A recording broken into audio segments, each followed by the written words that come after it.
We're working on it. We've had discussions with both leaders in the House and the Senate, and we're going to continue meeting to see how we can resolve it, and certainly working with the counties in reference to find a solution that works. Okay, and regarding Lesko's bill, I know that Suntech, even though that got dropped, they still had some concerns whether or not they made the right decision to come to Arizona. Do you have anything to say about that? Well, of course, I was grateful, and I thought it was very thoughtful of Debbie to put the bill on hold, and that it appears that it's not going to be further discussed.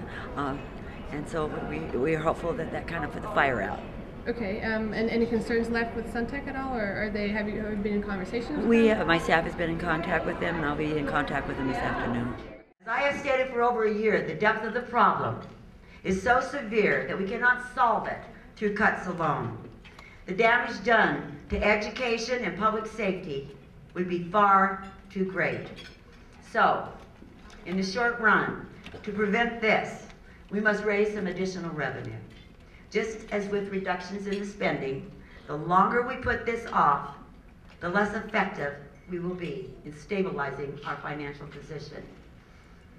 I fought for and won, thanks to the help of courageous members of both parties in the state Senate and the state House, the right of the voters to decide whether to raise the state sales tax by 1% over the next 3 years.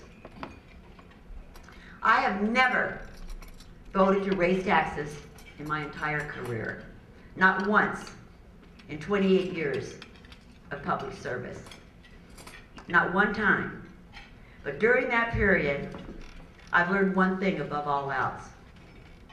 Doing the right thing almost always means doing the hard thing. And that's how I feel about Proposition 100. As hard as it is to do, it is absolutely imperative that we all be a yes vote on Proposition 100 come election day. And I'm voting yes because it is the right thing to do. And I strongly encourage you to vote yes as well. If we are to preserve the core functions of Arizona that we all love, the proposition must pass. Proposition 100 will keep funding for Arizona's K-12 education system at a reasonable level, keeping students learning and class sizes manageable. It will go to, thank you. It will go to our universities and community colleges to keep higher education affordable. It will go to keep felons locked up, and it will go to give Arizona's poorest families the help they desperately need. Without the revenue that a yes vote would bring, these programs must be cut more than $1 billion immediately. That's why Proposition 100 is the right thing to do.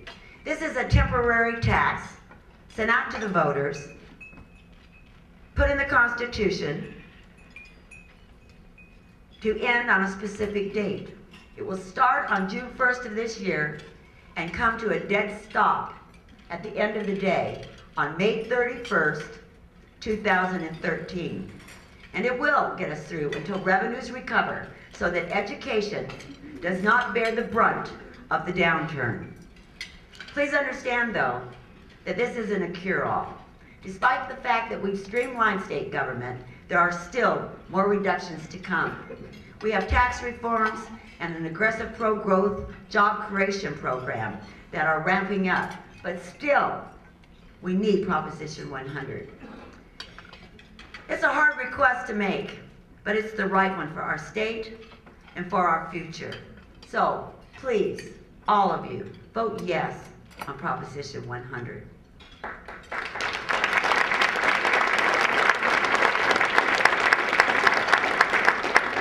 I did not create this situation, but I intend to resolve it and continue telling the people the truth about it. Over the long run, I support a responsible pro-growth tax reform package that includes tax cuts. However, we must ensure a revenue base that supports vital functions through this downturn. If we do not act decisively, we will look to the east and our federal government and see our future. Government overgrown, people overtaxed, borders overrun, employers over the barrel, and freedom simply over. Challenges arise to show us what we're made of as men and women. They're tests of our character. They're tests of our values.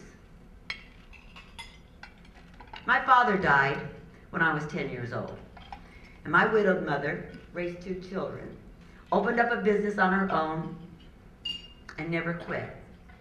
When things got hard, she worked harder. My mother met every challenge that came her way.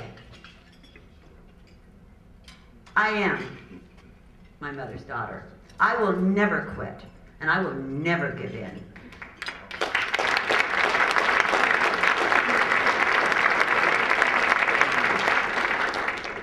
I love this state, and I care about the people of Arizona enough to always tell you the truth.